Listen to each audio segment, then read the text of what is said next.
Right, as I said, I'll try and run an informational video on how to create the clock from the clay. Now, as you can see, I've already drilled this clay.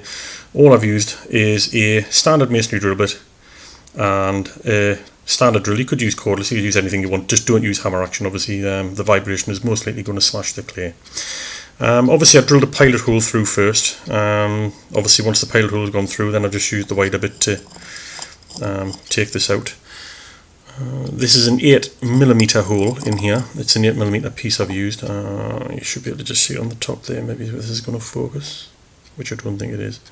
But as I say, it's an 8mm masonry piece. Now once you've drilled the hole in this, if you mix some resin bond, which you'll see I've got here, and all you want to do is put about 3 decent dollops of resin bond around the base here. Then what you'll do is you'll take the clock movement here and you'll just let it go through the spigot, the shaft, whatever you want to call it, will go through the centre. The action, or the movement rather, will literally sit on top of the resin. So at that point, if you rest this on a cup or something similar, so it'll rest on the resin until the resin hardens, and as you can see it gets a good hold. So that's all you really need.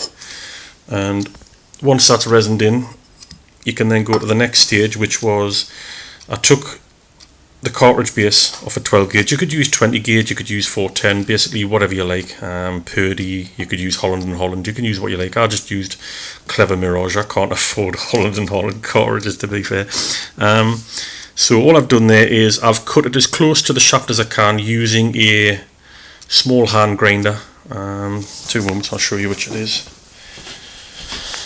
Basically it was just one of these with a grinding tip on, so, or a cutting disc. I cut that off, turned it over, ground the sides down as far as I could safely without removing the lettering inside the base there. Now what I've done with that is I've left the centre. I didn't cut the centre back where the primer was. I knocked the primer out obviously, but I didn't cut it back because the primer pocket sits perfectly into the hole and centralises the whole piece lovely for you. So obviously I've just resined that in place, dropped that in, and that's set there nicely. And then from there it's basically a case of reattaching your hands.